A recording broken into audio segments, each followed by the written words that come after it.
네, 안녕하세요. 김성철입니다. 자, 오늘 알아볼 종목, 이 3부 토건 알아볼 건데요. 최근 이 3부 토건이 우크라이나 재건 이슈로 크게 움직이고 있는 중이죠. 자, 이 재건을 떠나서 많은 이 정치적 개입도 있던 종목이고요. 오늘 영상에서 이 재건, 정치 둘 다 알아보도록 하고 어떻게 흘러갈지 예상해 볼 테니까 바쁘시더라도 끝까지 시청해 주시고 본격적으로 시작 전에 구독과 좋아요 한 번씩만 눌러주시면 감사하겠습니다. 자, 일단 이 3부 토건 굉장히 위험한 상황이에요. 자, 현재 투자 경고에 이어서 이 단일가 예고까지 나온 상황이죠. 이 3부 토건이 단일가에 들어서게 되면 이 30분 단위로 거래가 되기 때문에 엄청난 호재를 가지고 이 주가가 점상으로 가지 않는 이상 개인 투자자들은 피해를 볼 수밖에 없는 상황이에요. 30분 전에는 이 수익권이던 게 매도를 하려고 이 30분 후에 보면 엄청난 이 손실권에 들어설 수도 있어요.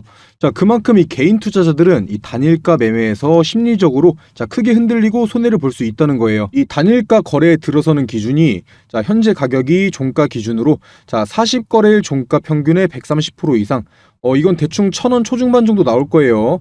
이미 이 가격은 넘었기 때문에 세세히 계산해 볼 필요가 없겠죠. 그리고 이 거래 회전율과 이 주가 변동성이 급격하게 높아지면 그때 단일가에 들어서는 거예요. 그렇다는 뜻은 현재 자리에서 주가 한번 호재 터지면서 급등하고 거래량 실리면 그때서야 이제 단일가 들어간다는 거예요. 이 세력들이 일부러 단일가 안 보내려고 주가를 억지로 누르고 물량 현재 안 던지는 중일 수도 있어요. 일단 가격이 제일 중요할 테니까 차트상 흐름으로는 1,400원에서 1,600원까지는 하락이 열려 있어요.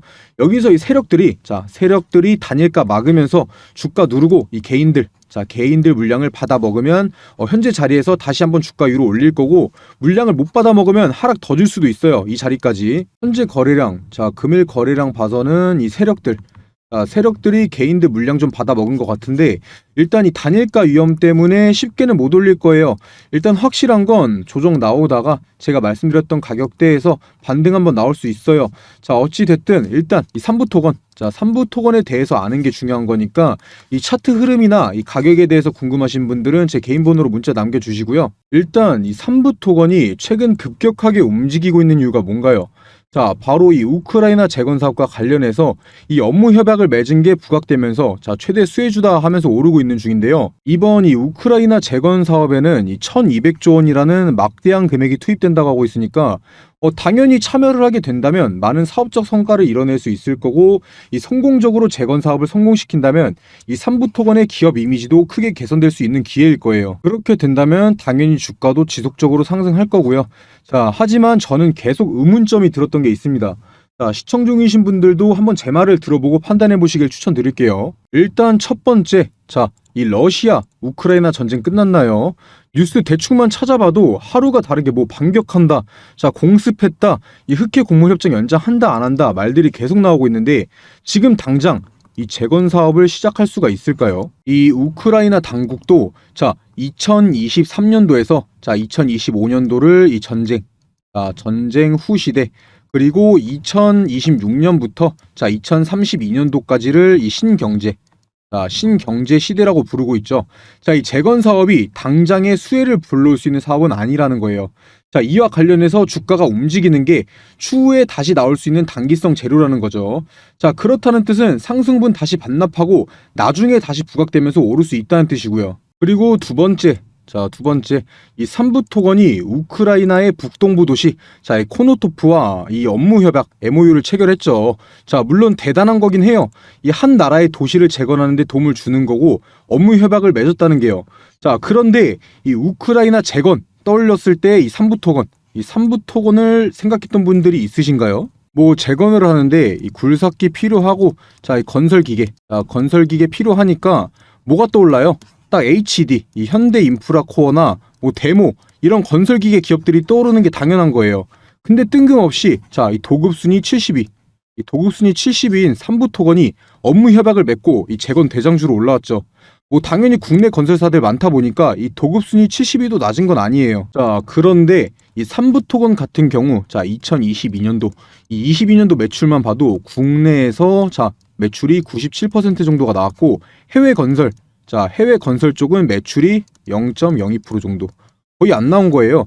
해외 사업에 전혀 관심도 없었다는 거죠. 이건 그동안의 삼부토건 흐름으로 봤을 때, 자, 우리나라 정부, 이 정부와 어느 정도의 커넥션은 있었을 거라는 말이에요.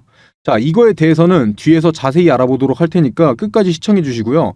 그리고 일단 이 삼부토건, 자, 삼부토건 같은 경우 이 우크라이나 전체 재건 사업에 참여하는 게 아니고 인구수 8만, 자, 인구수 8만의 이 도시 코노토프와 관련 협약을 맺은 거고요. 자, 여기서 아셔야 하는 게 이 MOU. 자, MOU 체결이라는 게 본 계약이 아닌 거예요. 말 그대로 임의로 맺은 약속인데 이거 이행하지 않아도 이 법적인 문제 있냐? 없어요. 그렇다고 이 금융 당국으로부터 이 제재를 받는 사항도 아니고요. 그래서 이 MOU 체결 호재로 주가가 상승할 때 이 해당 기업이 차익 실현하거나 이 대규모 자금을 조달하는 데 사용하는 재료로 많이 쓰이죠. 자, 그렇다면 이 삼부 토건의 수상한 움직임 뭐가 있을까요? 자, 이 삼부 토건 최대 주주가 이 DYD. 자, DYD인 건 다들 알고 있으실 거예요. 자, 소규모지만 이 DYD 같은 경우 유상증자. 이 유상증자도 진행했고 최근 이 상상인 증권에 대출을 신청했죠. 이 상상인 증권에 대출을 신청했는데 이 DYD 같은 경우 이 화장품 수입 판매하는 기업이고 시가총액이 1,000억도 안 되는 소형 기업인데 삼부 토건을 인수하고 돈을 끌어오고 있다는 거예요. 여기서 이 DYD가 대출 담보로 맡긴 게 뭐냐? 바로 이 삼부토건 주식이에요. 삼부토건 주식 100%인데 자, 원래는 보시다시피 이 85% 정도를 담보로 맡겼었어요. 그런데 이 우크라이나 재건 관련해서 MOU 보셨죠? 아까 뉴스. 자, MOU 호재 나오고 주가가 상승하니까 이 담보 가치도 상승했죠. 그러한 결과 이 담보 100%. 자, 보시면은 100% 나와 있죠.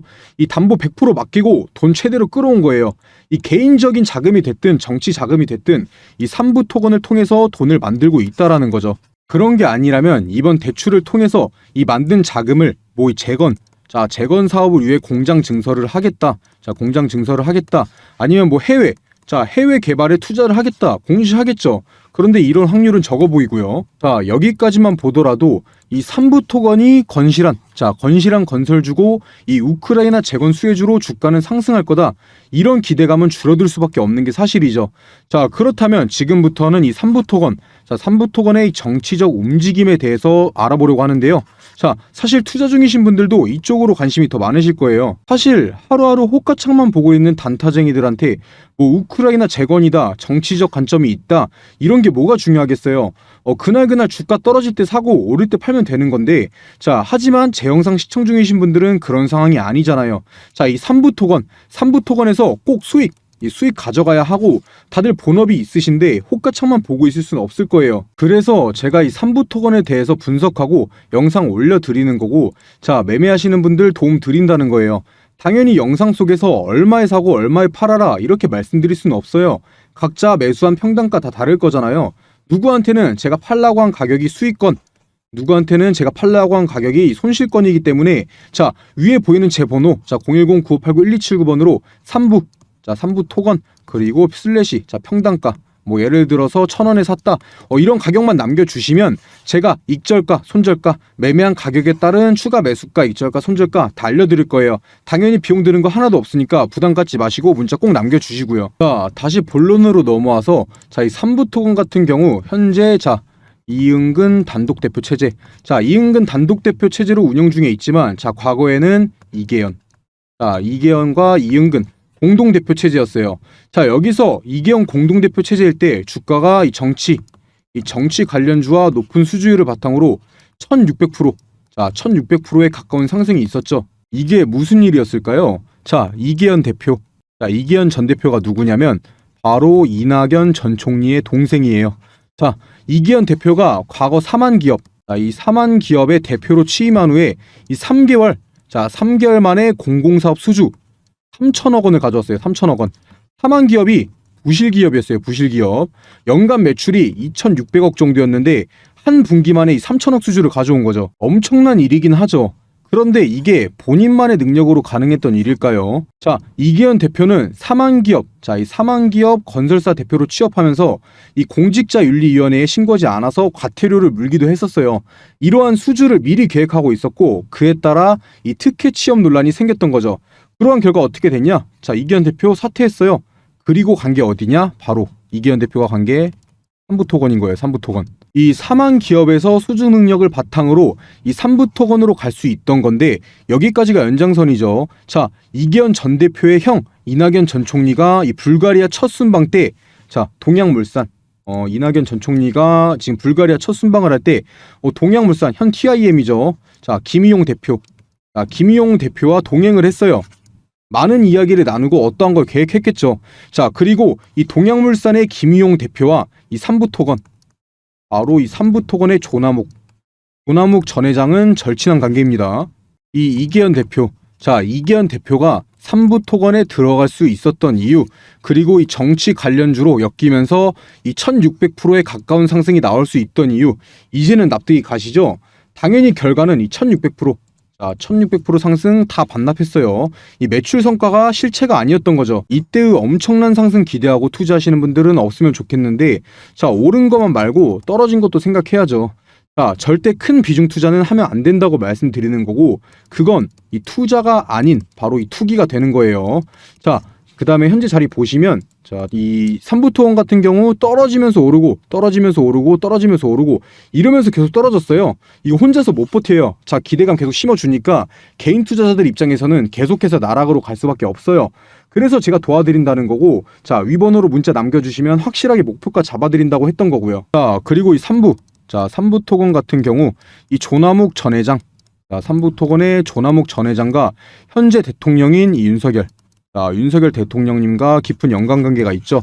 당연히 이건 정치적인 발언들이 될 수 있기 때문에 제 개인적인 의견 하나도 없이, 자, 보도된 자료에 따른 내용들만 말씀드리는 거고요. 과거에 이 조남욱 전 회장 현역 시절 당시 많은 골프 약속이나 오찬 등이 있었고, 그 스케줄표에 자주 등장했던 게 바로, 자, 윤 검사였어요. 자, 이때 당시 조남욱 전 회장은 둘째 아들인 조시현 부사장을 통해서 이 명절 선물 등도 많이 보냈다고 하죠. 그러고 나서 2011년도에 이 삼부토건에 뭐가 터졌냐? 임원진의 이 횡령, 자, 횡령 배임이 터졌어요. 그때 이 중앙검찰에 근무하고 있던 윤 검사가 봐주기 수사를 진행하면서 종결시켰고요. 뭐 정말 이 횡령 배임이 있던 게 아닐 수도 있다고 판단할 수 있겠지만 뭐 더 긴 말은 하지 않겠습니다. 자, 그리고 이 윤석열 대통령 당선 이후 이 검찰에서는 아까 말씀드렸던 뭐 뇌물 사건과 관련해서 조사를 했지만 혐의 없음으로 종결됐죠. 이번에 이 도급 순위 70위인 자, 이 삼부토건이 우크라이나 재건 사업에 참여한 것도 어느 정도 커넥션이 있을 수 있다 예상을 당연히 해볼 수 있는 거고요. 물론 지난해 70위였기 때문에 변동이 있을 수 있겠지만 뭐 별 차이 안 날 거예요. 자, 그리고 다시 본론으로 넘어와서 이번 윤 정부에서 이 우크라이나 정부에 10조 원을 지원하겠다고 하죠. 당연히 윤 정부가 우크라이나 재건에 큰 금액을 투자하는데 직접 밀어주고 있는 이 삼부토건이 수혜를 무조건 받겠다 판단되는 거 당연한 거예요. 아직까지 우리 정부에서 정확하게 발표한 내용은 없지만, 어찌 됐든 이 우크라이나가 발표한 내용에 따르면 이 80억 달러, 10조 원이죠, 10조 원. 자, 10조 원을 이번 우크라이나 대통령의 영부인이 방한해서, 자, 윤석열 대통령과 만났고 그 이후 이 가서명을 했는데, 그 내용이 이 10조 원을 최장 40년 동안 몇 프로로 빌려주냐? 자, 금리를 연 0.15%의 금리로 가서명했다는 거예요. 이 규모 자체가 애초부터 10조 원 규모 자체가 이 윤 정부에서 당초 공약에서 냈던 그 규모보다 80배나 많은 수준이었고요. 자, 그렇기 때문에 국민들이 이 우크라이나를 도와주는 상황에서도 좋지 못한 모습으로 보고 있는 거죠. 뭐 물론 우리나라 현 정부에서는 아직 가서명한 거고 확실한 금액과 이 금리를 정한 적 없다. 우크라이나에게 해명해라 이렇게 요구한 상황이고요. 당연히 힘든 나라를 도와주는 건 좋은 일이에요. 그 과정에서도 이 한국 기술을 알리고 투자한 금액보다 더 큰 효과를 불러올 수 있으니까요. 자, 그런데 뭐 우리나라 국민들도 돈 없고 힘들어하는데 이 대출 하나 받으려면 금리 장난 아니잖아요. 이건 여담으로 한 말이고, 뭐 그렇다고 이렇게 우크라이나에게 파격적인 조건으로 도움을 주면 이 우크라이나와 싸우고 있는 러시아는요. 자, 물론 현재 상황이 이 러시아가 나쁜 놈, 우크라이나가 피해자 이런 시선이 있긴 한데, 그래도 이 무작정인 도움보다는 어느 정도는 이 중립적인 대처가 필요하다고 생각하는 거예요. 지금까지 말씀드렸던 내용들 정리해보면 이 삼부토건 같은 경우 이 우크라이나 재건 관련주와 이 정치 테마, 정치 테마와 엮여서 큰 상승이 나올 수 있지만 자 실체는 이 우크라이나 재건 대장주로 가기에는 이 재무 제가 계속 말씀드렸던 건데 이 재무도 좋지 못하고 이 기술력도 압도적으로 뛰어난 회사도 아니라는 거예요. 길게 가져가기엔 리스크가 너무 큰 종목이라는 거죠. 투자를 하더라도 이 단기 투자, 이 소액 투자를 해야 되는 종목이라는 뜻이고요. 자, 혼자서 매매하기 위험한 종목인 만큼 앞으로 이 급등을 떠나서 이 급락 무조건 나올 거예요. 사실 뭐 이 비리가 있었다, 뭐 작전이다 한들 투자하는 입장에서는 이 수익만 챙겨가면 되긴 하는 거잖아요. 자, 하지만 계속 말씀드리다시피 이 삼부토건 삼부토건은 이 정치 테마와 이 우크라 재건 이중 테마를 가지고 있어요. 그만큼 이 세력들이 마음 먹고 올리고 털면 이 개인 투자자들은 수익을 챙겨가기가 힘들다는 거예요. 뭐 정치 관련 호재 띄우고 이 재건 관련해서 호재 띄우고 이번 MOU만 봐도 그렇죠. 지금 올랐다 떨어지고 있잖아요. 그만큼 이 개인 투자자들이 판단하기가 힘든 종목이 삼부예요. 자, 그렇기 때문에 제가 현실적으로 바라보라고 영상 올려드리는 거고, 제가 너무 안 좋은 소리만 한 것 같은데 손실 없이 이 수익 챙겨가셨으면 좋겠어서 말씀드리는 거예요. 자, 지금 삼부토건 가지고 있으신 분들은 위에 보이는 제 번호로 이 삼부 아까도 말씀드렸던 건데 이 삼부랑 평단가 남겨주시면 제가 목표가랑 추가 매수가 정리해서 언제 사고 언제 팔아야 할지 남겨드릴 테니까 문자 꼭 남겨주시고요. 자, 그리고 계속해서 알아보기 전에 제가 이번 연도에 큰 수익 챙겨갈 수 있는 종목들 이렇게 준비해놨는데요. 이 섹터가 왜 오를 건지 당연히 설명드릴 거고요. 자, 비용 드는 거 하나도 없이 위에 보이는 제 번호로 문자 1번 남겨주시는 분들은 모든 분들께 제가 분석 통해서 뽑아놓은 종목들이에요. 큰 상승 가능한 이 숨겨놓은 종목들, 종목명이랑 매수가 알려드릴 거고요. 자, 그냥 이 숫자 1번만 편하게 남겨주시면 돼요. 일단 이 최근 시장에서 가장 핫했던 테마가 뭐였죠? 바로 이 2차 전지. 2차 전지였어요. 에코프로나 이 에코프로 BM만 봐도 주가에 엄청난 상승이 있었죠. 하지만 이 아무리 강한 섹터라고 해도 수급이 영원하진 못해요. 모든 뉴스에서 말하고 있죠. 2차 전지의 뒤를 이을 새로운 주도주를 찾아라. 자, 이번 달은 이 보시다시피 세계적인 경제지표 부진, 그리고 물가 상승 압력 등의 영향을 받는 데다가 이 달러 채권 금리도 반등하면서 국내 증시가 변동성이 굉장히 커지고 있는 상황이죠. 자, 이 쉬어가는 타이밍이라는 거예요. 쉬어가는 타이밍이 장인데, 하지만 오히려 이 시기를 변곡점으로 삼아서 이 차세대 주도주를 발굴하고 매수할 수 있는 최고의 타이밍이라는 거예요. 이렇게 주가가 주춤할 때, 이럴 때일수록 에코프로나 금양, 모두가 알고 있는 에코프로나 금양같이 큰 수익을 가져올 수 있는 종목들을 저점에서 미리 잡을 수 있다라는 거예요. 이 모두가 살 때 사면은 그땐 늦는다는 거죠. 자, 그래서 도대체 어떤 섹터에서 어떤 종목을 사야 되느냐? 일단 저는 이 AI 그리고 반도체, 마지막으로 이 폐배터리, 이렇게 세 가지가 이 주식시장을 다시 한번 이끌어 갈 거다, 이렇게 확신하고 있어요. 당연히 이 근거 없는 제 생각이 아니고 이유가 있는 판단이라는 거예요. 자, 빠르게 하나씩 설명드리면, 자, 일단 AI, 챗 GPT나 이 AI에 대한 기사들 많이 보셨을 거예요. 지금 전 세계적으로 난리가 나 있는데, 보시다시피 AI 기저귀부터 AI 챗봇, AI 플랫폼을 활용한 신약 후보 물질 도출, 여러 세계에서 이 AI 기업들에 투자를 하고 있는 상황이죠. 그런데 이 AI 테마가 엄청난 수급을 받았던 적은 아직까지 한 번도 없어요. 그만큼 이 투자의 메리트가 있다라는 거죠. 그리고 이 국내 AI 기업 그렇게 많지 않아요. 그만큼 수혜를 받을 종목을 추려내기가 쉽다라는 거고요. 자, 다음으로는 반도체. 이건 언제적 반도체냐? 삼성전자 다 죽었다, 이렇게 말씀하실 수도 있는데, 이 국내 증시 같은 경우에 바로 반도체와 외인들. 자, 반도체와 외인들은 뗄래야 뗄 수가 없어요. 지금 반도체 부진한 건 사실이에요. 그런데 누가 뭐라고 해도 우리나라 대표 주식은 삼성전자죠. 이 반도체가 과연 이렇게 쉽게 무너지고 끝날까요? 오히려 지금이 기회라는 거죠.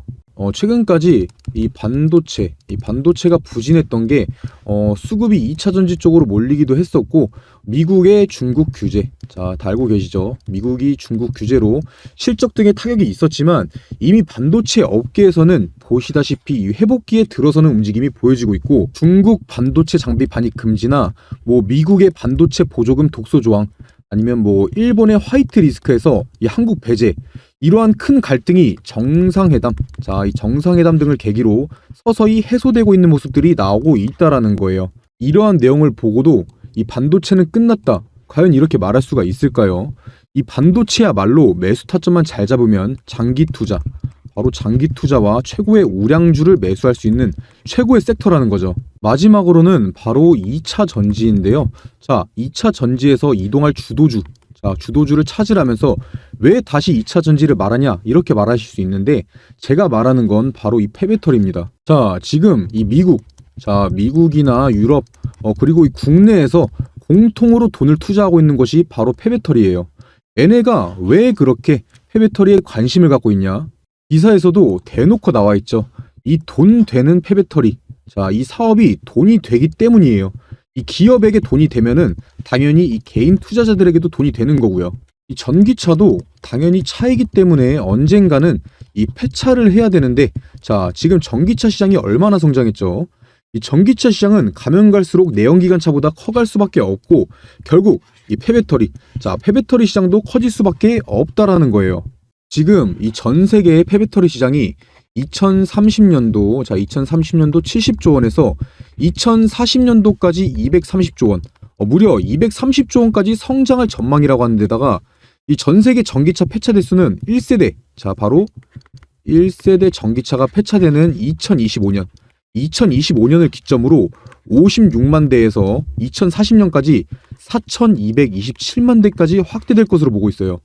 이게 진짜 말도 안 되는 수치고 진짜 블루오션이라는 거죠. 자, 특히나 이 배터리 원료가 하나도 나지 않는 우리나라에서 저렴한 비용으로 이 원료를 확보할 수 있어서 이 폐배터리 사업 같은 경우는 국내에서 어떤 기업이든 간에 탐낼 수밖에 없고, 한 번도 이 고평가를 받지 않은, 바로 저평가되어 있는 엄청난 섹터라는 거예요. 자, 제가 2023년도, 꼭 2023년도가 아니더라도 새로운 주도주, 이 AI, 반도체, 폐배터리에 대해서 왜 새로운 주도주가 될 것이고 매수해야 되는지 설명드렸는데, 또 여기서 이 관련주들은 엄청나게 많아요. 제가 이 큰 종목들만 추려놓긴 했는데 이걸 제외하고도 무수히 많다는 거죠. 이 많은 종목 중에서도 이 회사의 재무, 그리고 이 미래성, 자, 미래성과 사업성 등을 파악하고 성장 기대값이 가장 높은, 자, 바로 저평가된 주식을 찾는 게 에코프로, 금양 같은 기업을 찾는 방법이겠죠. 자, 화면 한번 보시면 제가 가려놓은 종목들이, 자, 이런 가려놓은 종목들이 이렇게 바로 제가 판단해낸 그런 종목들인데, 처음에도 말씀드렸다시피 위에 보이는 제 번호 010-9589-1279번으로 문자 1번, 자, 숫자 1번 남겨주시는 모든 분들께 알려드릴 거고요. 당연히 제가 가려놓은 이 종목들 종목명만 알려드리는 게 아니라 이것들이 왜 대장주로 갈 것인지, 왜 많이 오를 것인지에 대해서 이 근거에 대해서도 다 설명드릴 거니까 부담 갖지 마시고 위에 보이는 제 번호로 숫자 1번만 편하게 연락 남겨주세요.